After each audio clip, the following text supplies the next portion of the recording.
Hello, my name is Fahd Alhattab, and I'm the CEO and founder of Unicorn Labs. And you're likely watching this video because you're interested in trying to figure out how to build an unstoppable team that can grow and win, how you can build a company with a high-performing culture, how to scale the startup that you've been working on, how to build the necessary leaders who can build these high-performing teams that allow you to reach the goals and the success that you've been looking for. And you're likely looking for a solution to invest in your leaders, to invest in your systems, to invest in your team and your culture. And you're sort of asking yourself, where do I go from here? How do I do it? How do we actually create high-performing teams? What are the necessary ingredients? What are the necessary systems? What are the necessary pieces to do that? You're likely an executive or a CEO, maybe you're a VP of talent looking for this, and you've been sent off, and maybe as a COO, to look for a system, a systemized way of improving the talent and unlocking the potential of your team. And the reality is you're up against a lot. There are a lot of things that are happening when you're scaling your organization that are getting in the way. Whether it's poor team dysfunctions, whether it's managers who managing for the first time, or leaders who've been leading for a long time but have poor habits and poor systems, whether it's a culture that's starting to erode or a culture that you're trying to protect. The reality here is that if we don't build better leaders that can build high-performing teams, and we don't understand what creates high-performing culture, we're not going to be able to scale the organization and sustain it. You will likely scale or have to do major layoffs afterwards, or that you will scale and burn far too much cash in the process because you are inefficient in your actual teams. And so what you might have is high employee churn or low employee engagement. And many teams that we've worked with have tried to figure a lot of this out themselves. And through the efforts of trial and error, they've sort of tried some team building stuff and maybe some leadership stuff here or some new systems, or they read a new book on management and they try to piece it all together. But the reality is you don't have to do the trial and error. You don't have to try and figure it out all yourself. There are known solutions for how to effectively scale the talent and the leadership of your organization. And my promise to you is that through this training that you're going through here, this video that I'm providing you, that will help you be more confident in the leadership decisions you need to make, the investments in team performance and improvement, and how to actually move the needle on the scoreboard, on the team goals that you have. And that's our commitment to you. What we have on this video should teach you fundamental frameworks that you can start implementing. And if you're interested and want help, then just book a call with us right away. My calendar is available right here. Meet with our team, and we can together discuss and have a consultation as to where the challenges are with your team, what the challenges are in scale, what the challenges are in management, what the challenges are for performance in the teams, and create a solution that's right for you. We've worked with many teams over the years, hundreds of teams, in fact, and we have a proven track record of success of helping develop leadership teams, helping develop their talent pool, their skills, their frameworks, but also providing them a founder operating system, a system where they can operationalize their startup and actually grow. And we've helped companies like Stellar Algo grow from 30 employees to 90 employees. They're a local, perfect case study for many companies. We've helped companies make a switch from professional services into a product-led team and a SaaS service growing to several million ARR. And we've helped leaders at Shopify across the organization develop the necessary skills as Shopify started growing. So some of you might be in a situation where you're currently rapidly growing and you want support during that rapid growth. Some of you may have grown and now you're feeling the pain of that growth. We grew, we hired a lot of people, I have a lot of new managers, people that have never really managed. I have teams that aren't functioning as effective. What do I do with that? And some of you have grown and you've succeeded to a scale, but you're hitting a bit of a plateau. And now you're sort of thinking, all right, how do I get past this plateau? How do I invest in the team? How do I find leadership development that is specific to our industry in tech, in startups, in the high growth environment, and not waste our time teaching our leaders some old school methods from the 1950s. That's the reality with what we're dealing with when we're looking at how do we build these high performing teams. We worked with many companies, and the first question that we ask ourselves when we're engaging in high performance, when we're engaging in leadership development, is why do certain groups add up to be greater than the sum of their individual parts, while others add up to be less? In our work here at Unicorn Labs of developing high-performing teams, we've classified 3 types of teams that we work with and 3 types of startups and the traps that they fall in. The first type of startup and a team that unfortunately becomes less than their individual parts is a team that we call the 1 + 1 = 0 team. We've all been on a team like this at some point in our lives. It is a team where you're literally like, I am worse off being with this team than if I was alone. Like, I'd be better off doing some of this work on my own. Sometimes these teams are outright toxic, but at most times they're not outright toxic. They're implicitly toxic. Because that nobody really talks about the challenge or the issue. Everyone's always dancing around the real problems. And we can't talk about the problems in the organization, or we're extremely uncomfortable with actually dealing with them. 1 + 1 = 0 teams are actually more common than people think. And I'm going to go through what the symptoms are and what the characteristic of these teams look like, so you can be aware of where you might be on these stages. But also, we're going to talk about what sort of ingredients you need to overcome these different stages. Now, most teams that make it out of the 1 + 1 = 0 team, that make it into the next stage, unfortunately apply the wrong solution. They apply a solution that gets them stuck. Most teams that go from 1 + 1 = 0 to a 1 + 1 = 2, where you are equal to the sum of your individual parts, right? This is like in university where everyone does their part, right? You do your part of the work, I do my part, he does his part, and we bring it all together. This is more of a group than it is a team.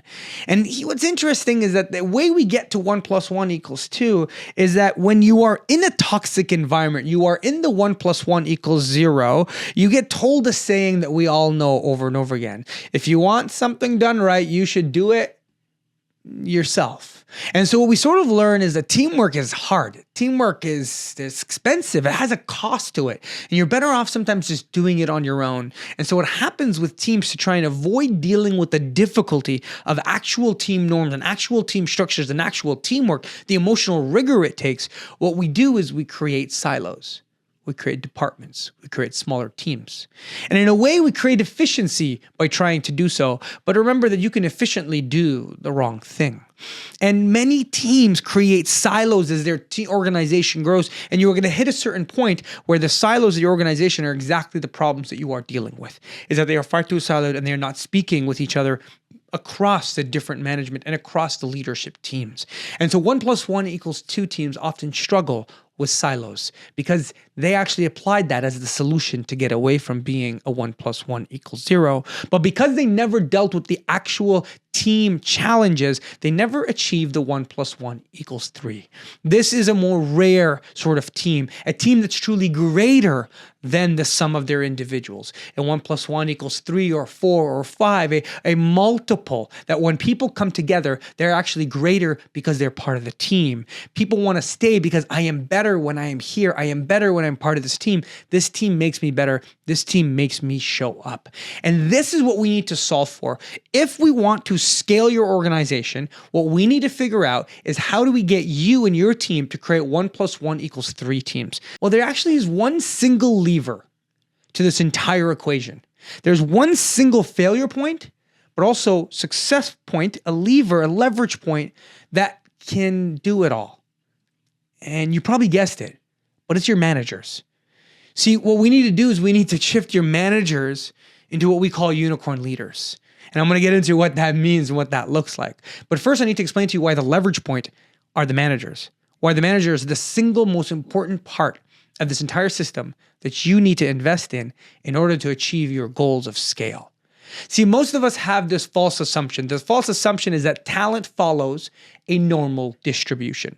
So I'll be a little nerdy here with you and take you back to your stats class. A normal distribution is the bell curve, right? We know that physical attributes fall under normal distribution. That's height, that's weight, you know all of that. And normal distribution says that the average lives in the middle and there's some outliers on the right-hand side and outliers on the left-hand side, but most people right here in the middle. Now, what's key about normal distribution is that it basically says that 80% of the population provides 80% of the outcomes. However, when we study talent, Doesn't follow that exactly. One of the things about normal distribution is that no one can really be 2 times or 3 times more effective than someone else, because a standard deviation can't be really more than about 2x. We know that with height. Maybe the shortest person in the world and the tallest person in the world, there's like 2x difference, but in the average, you're not really 2 times.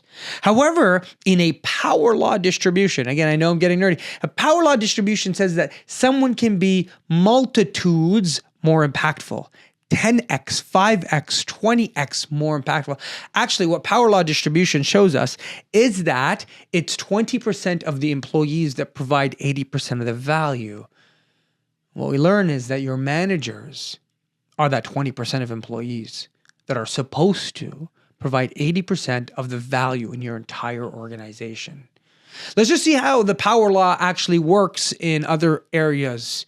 We know that in movies, the power law is clear. The concentration of box office revenues among blockbuster movies sits with Walt Disney, and it's not an average distribution, it's a power law. They own the majority.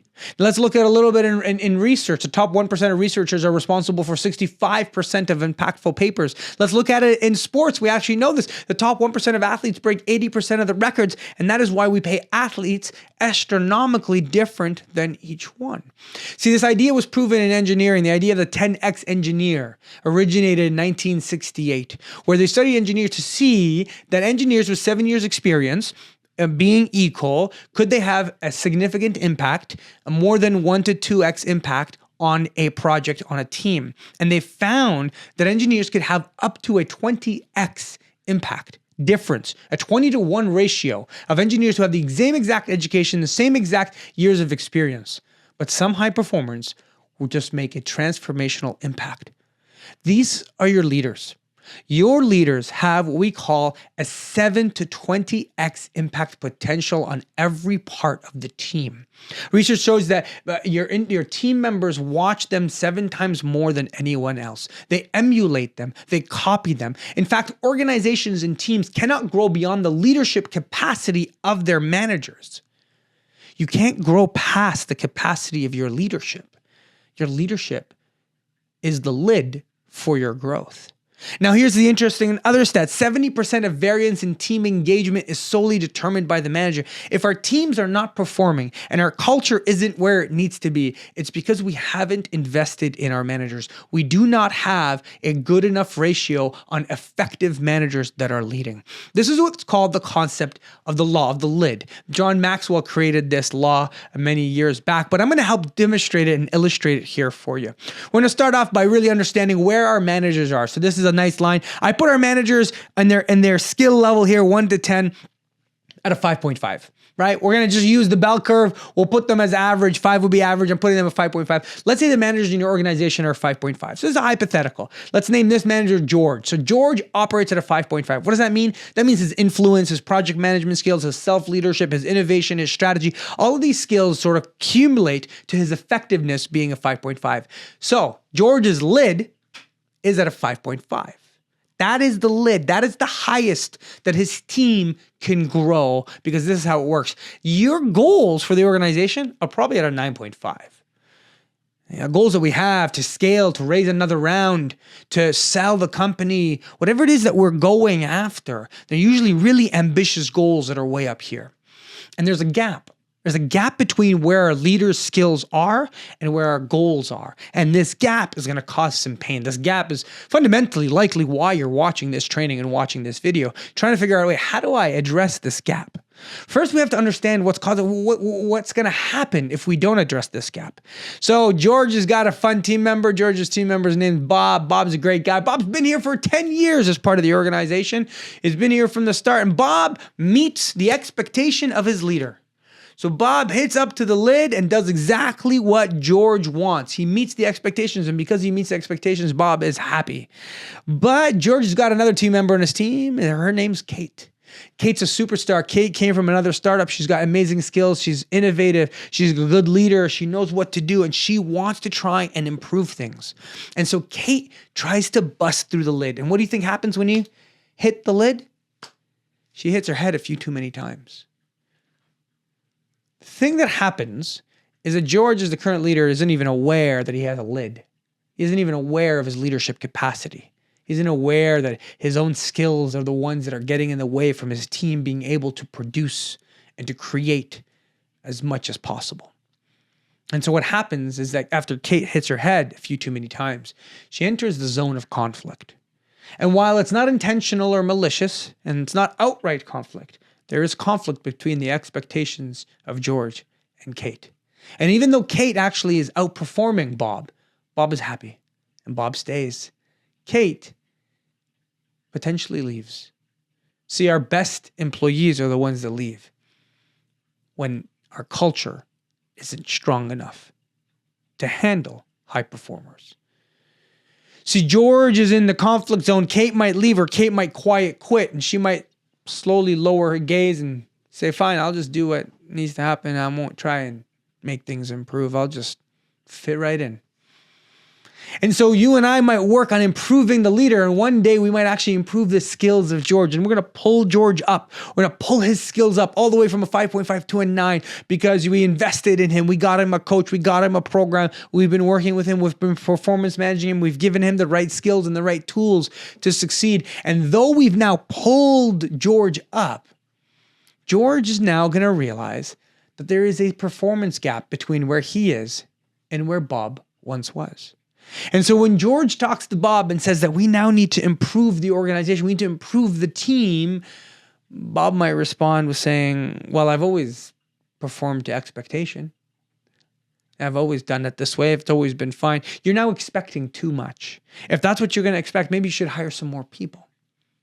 And by this time, we don't even know if Kate has still stuck around, but a few of Bob's colleagues who've also been meeting expectation, they hold the density of culture. They all hold the density of expectation. And so they actually might pull the leader down instead of the leader pulling them up if we don't have the right pieces in place. The law of the lid dictates quite simply, the teams cannot outgrow their leaders. They meet the expectation of their leaders. And when we pull the leader up, if we don't do it in the right way with the right systems and pull the whole team up with it, it'll be difficult because the density of culture will pull the expectations down. The fastest way and most effective way to improve team performance is fundamentally by training your managers. It's the only way where we're able to improve team performance because that allows it to grow, employee output improves, and revenue generate grows with it. And ultimately, revenue per employee is a factor and an outcome of high-performing cultures, high-performing teams, and high-performing leaders. We need the leaders not to only just improve, but we need them to actually obsess over teamwork. We need them to obsess over the interactions between team members because that matters more than the individual talent.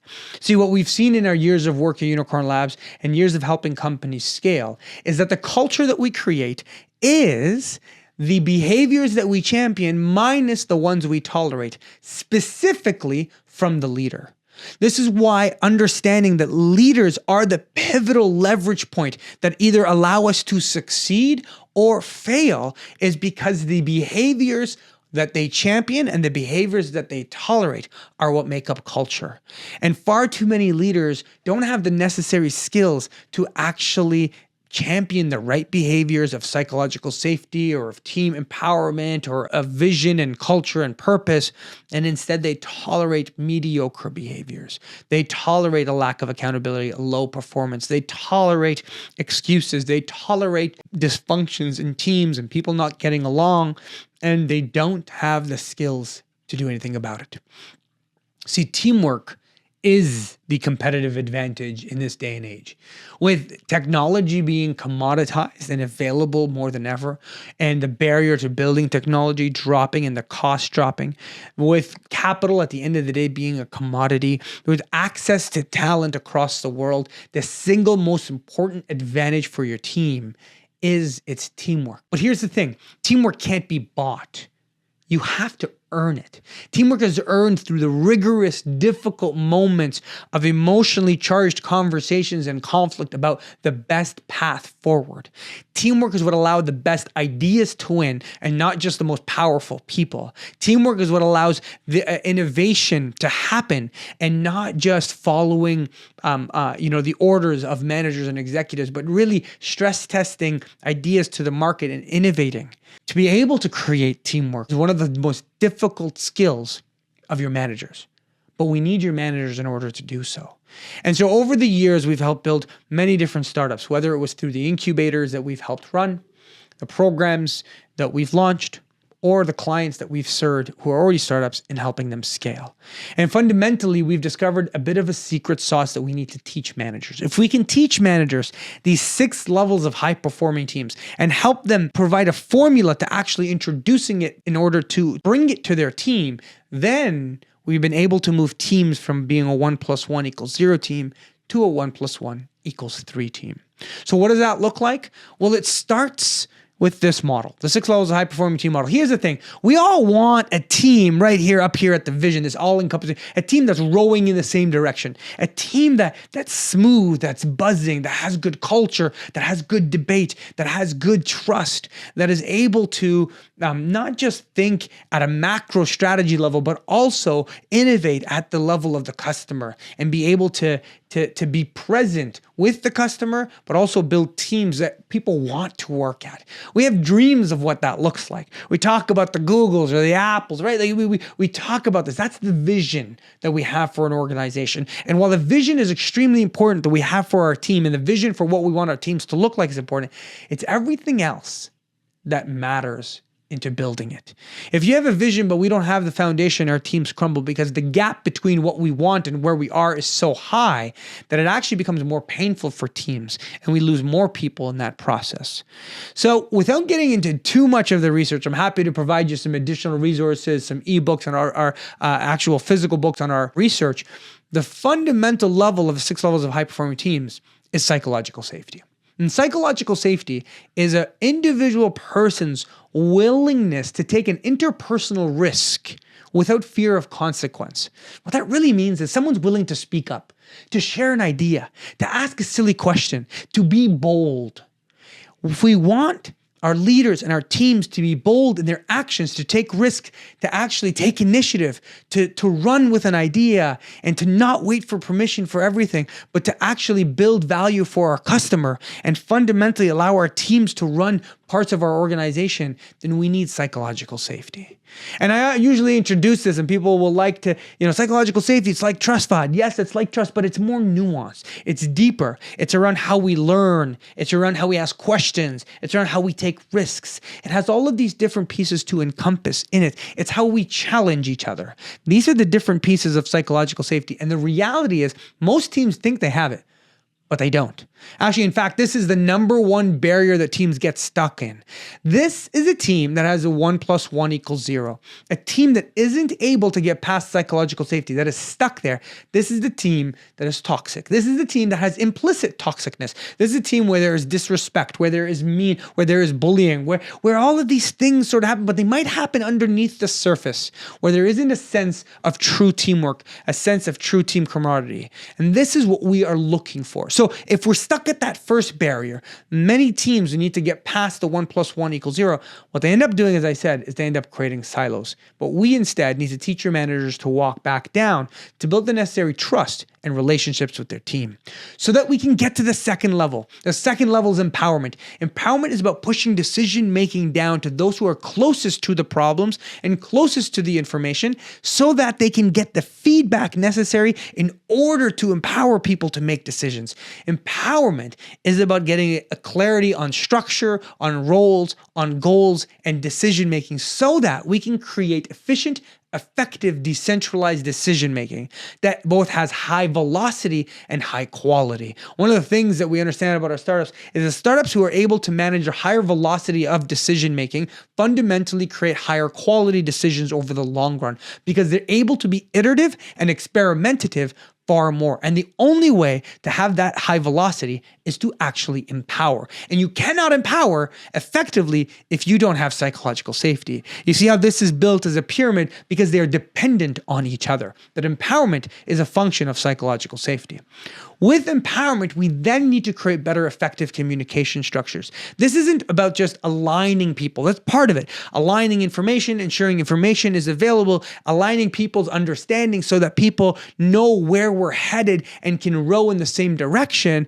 But also effective communication is about feedback. It is about productive conflict. It is about whether we're willing to have real, honest debate over the ideas of our organization, over the ideas of how we run teams, over the ideas of what we're bringing to a customer. Conflict is the journey to truth. And without psychological safety as the baseline, without empowerment for people to be able to actually make decisions and run, then we will not have effective feedback and effective conflict that is tied directly to team growth. And this is where teams get stuck. The second barrier, the teams that are 1 + 1 = 2, lack effective communication. This is because they're stuck in their silos. This is because they tried to skip the psychological safety. They tried to empower people and have effective communication without establishing the baseline. And by doing so, they created silos. By doing so, they created many teams that don't talk to each other. And the challenge of leadership is that they each manage their own individual team, but they don't recognize that they're on a team that is across the value chain. They're in a team of managers. And we need to pull our managers to understand that they have the team they manage, but they're also in a team of managers, and that they need to have a leadership culture. An organization or leadership culture where leaders themselves work together as a team. An organization where there is a culture that is defined about how we work together. An organizational culture that allows for leadership fluidity, different people to lead in different leadership styles. These are key to come together, because if we can establish these 4 first sections, we establish the culture of an organization, and that is the most important part to start for a foundation. What we then get into is purpose and strategy. Understanding team strategy from a startup perspective and how we develop strategy for startups, how we develop strategy for high growth tech is different. And we need to be able to have teams that actually understand how to connect purpose and strategy in their teams, which ultimately leads us to getting the whole team in an all-encompassing vision. A vision of where we're headed, a vision of who we are, and a vision of what is to come. See, the foundation of the first 4 levels of 6 levels of high-performing team is about culture. And you might have heard this old saying that culture eats strategy for breakfast. And while it's true, we can't forget the importance of strategy. Here's the thing. If you have your foundation right, then the culture can iterate on the strategy. We can come up with new strategy. We can debate strategy. We can find new people who understand different types of strategy. That can be constantly reworked. But if we don't have a good culture and we think we have a good strategy, unfortunately, strategy doesn't, in the inverse, create good culture. Now, don't get me wrong. I've had organizations who have great culture, but really poor strategy. And if they can't find a way to improve the strategy, they also fail. And so what's necessary is that our managers understand that they are the number one key ingredient for our organization. They are the leverage point that we need to invest in. They control 70% of our employee engagement. They have an impact of 10x, 20x on the organization, and they need the skills to build culture and to understand strategy. Because here's the challenge. Most of leadership development that people have gone through doesn't work. Some of it's just like, all right, learn through trial and error. We're going to throw you in. Most startups we've worked with, they've just thrown their managers in, or you're the best engineer, so you're now the engineering manager. You're the best designer, and now you're the design manager. And they haven't given them an actual structure and a system in order to develop their skills and to develop the team to create that high performance. And so these leaders don't have the confidence to be able to actually work through it. Now, even worse is maybe you've bought a leadership program before and you hated it, your team hated it because it was this broad, piecemeal, cookie cutter, full of cliches. And actually, even the word leadership programs has gotten a bad rap for it because there are a bunch of little mini courses that are just totally soft skills and are missing the necessary pieces to help you grow. They're teaching the wrong principles. And in many ways, they actually could hinder the growth of your organization because they're not focused and specialized on high growth in tech and how leaders need to manage today in this day and age with everything that is going on in remote and hybrid work environments. So what we've done at Unicorn Labs is we've developed a specialized program that helps managers uncover the lid where they're stuck, help them see where they could go, give them the skills and the roadmap to understand where their team is at and where within the 6 levels of high-performing teams we need to drill in to help them actually improve. We've got a team dynamics assessment that helps with that. But even more so, we've uncovered the secret sauce of the necessary leadership competencies that help tech managers be the most effective. Now, the first part of the leadership competency, pretty easy. Most people get this. It's self-leadership. That stuff we're used to. We see that in most leadership programs, right? So self-leadership, that's all about the emotional intelligence, the social awareness, the self-awareness, the self-discipline and management, the social management. We get into growth mindset versus fixed mindset, and having a really strong mindset of growth and learning, curiosity, having the right leadership values and philosophies, what allows for good self-leadership. That's the first part of the competency that our program works on. Make sure that we have a foundation for their skills. Then we move into team management. This is all about team empowerment. Can you empower other people? Can you provide project plans? Can you effectively communicate? Can you create culture? Can you influence and persuade people into moving towards a direction? Now, most leadership programs provide these 2 competencies. This is where they stop. This is where they get stuck. But this is why they don't achieve the goals that you have. Because what happens when you do this is you end up developing what's called professional managers. People who are really good at managing, but they lack direction. They lack innovation. They lack strategy. They lack the ability to be a startup manager. See, here's the difference. In a traditional leadership program, in traditional leadership, you need people who can put out fires. In startups, we need people who can start fires. We need people who can point the direction. So what we need to teach in our leadership competencies is strategy and innovation, because strategy and innovation cannot live only at the founder level. It needs to make its way down to all of the different managers who are a part of this organization, who are a part of growing the team. And strategy and innovation, we need to teach them around how to create proper vision, how to create strategic plans, how to use innovation frameworks and flywheels and business models in order to actually have growth. And it is only through the combination of these 3 that we're able to achieve what we call the unicorn leaders. Because here's the challenge. If you only have team management and strategy and innovation, you end up having ego-driven leadership. People who are really good at managing teams and they're really good at coming up with ideas, but they don't have the necessary leadership skills and the humility to actually create a strong culture.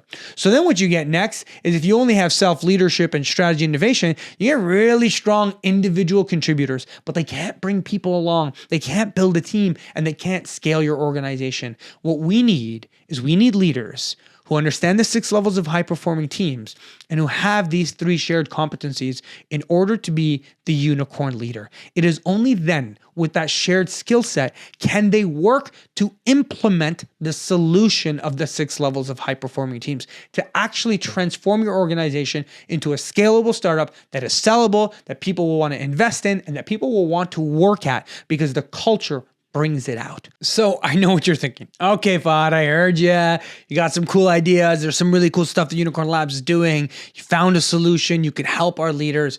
But how? How does this even work? What are we doing here?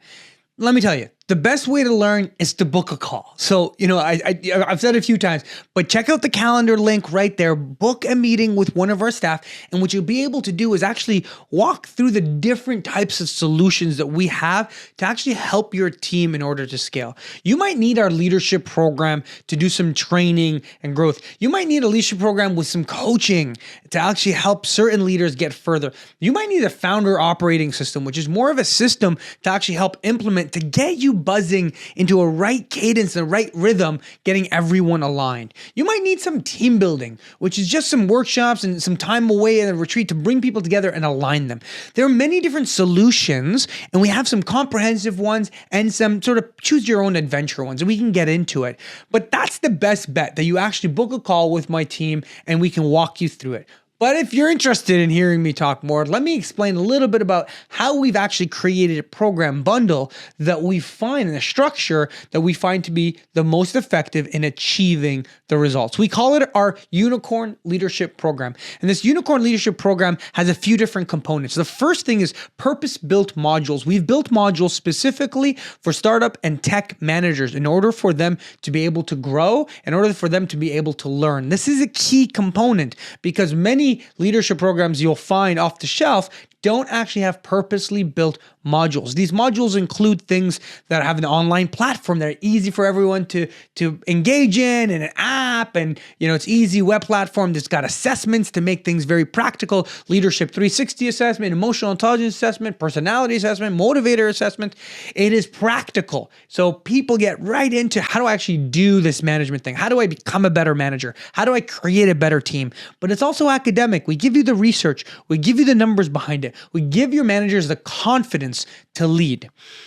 In addition to purpose-built modules, we provide high-performance coaching. This is important because we don't want to just sell you content. We don't just want to sell you ideas. We don't want to give you we want your managers to believe in the ideas, believe in the content, understand it, but then we want to coach them through it. And so we provide live cohorts with just your organization, just your team, just your managers together. This isn't some big cohort with 100 other people and 50. No, actually, it's a maximum of 10 people just from your organization together. We provide one-on-one coaching to help them understand how to actually implement it. And we put you in peer-to-peer learning groups so that there is a sense of team building that happens inside the entire organization, and everyone learns and develops the same language, which is key when we're developing a high-performance organization.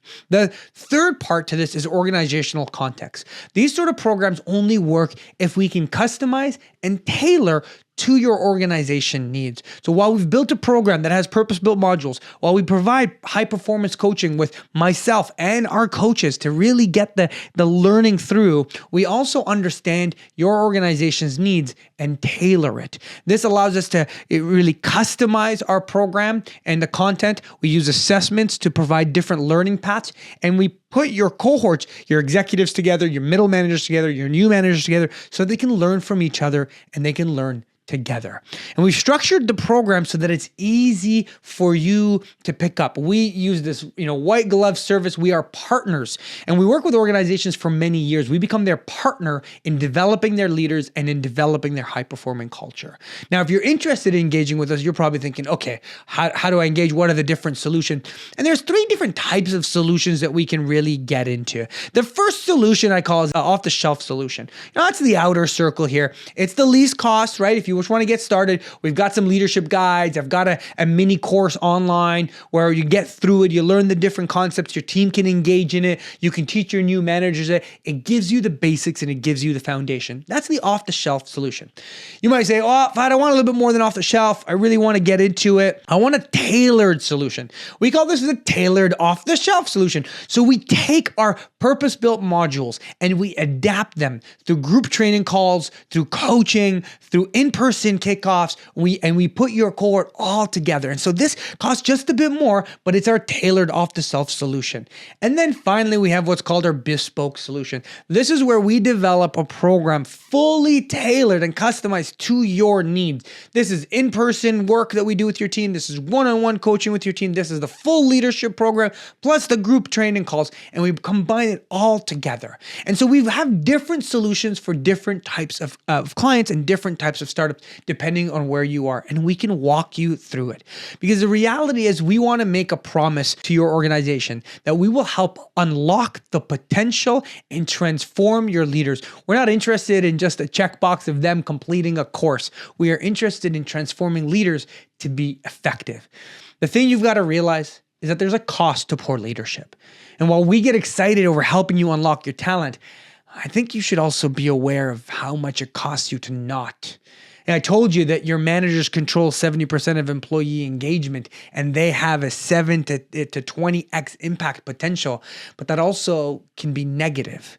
See, as we've done the math and as we've gone through it, an average for a tech startup that's earning anywhere between $5 to $10 million in revenue, a poor manager could be costing you $436,000 and potentially leave increased potential earnings of over $1 million.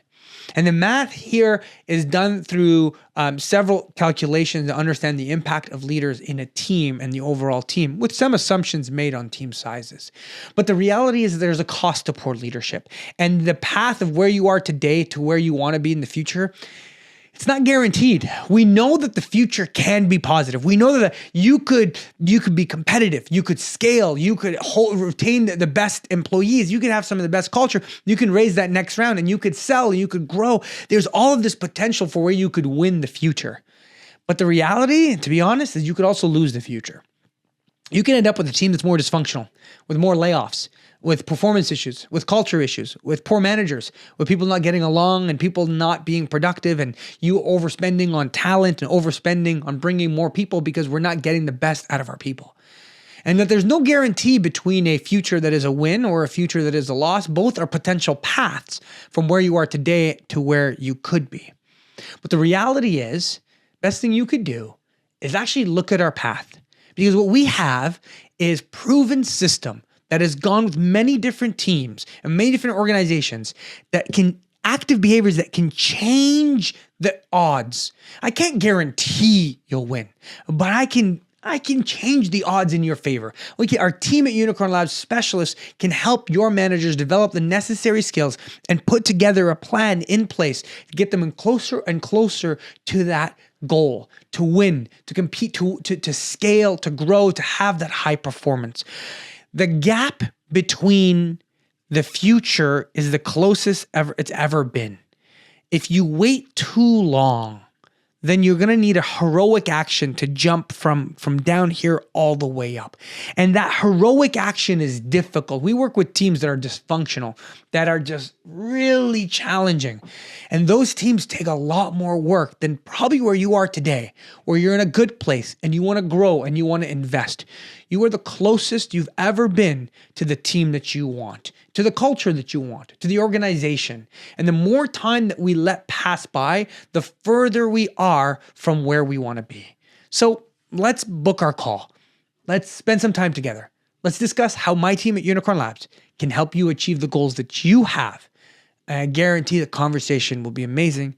And I guarantee our services, both to your satisfaction and to the results that we agree upon. Thank you, and I hope to talk to you soon.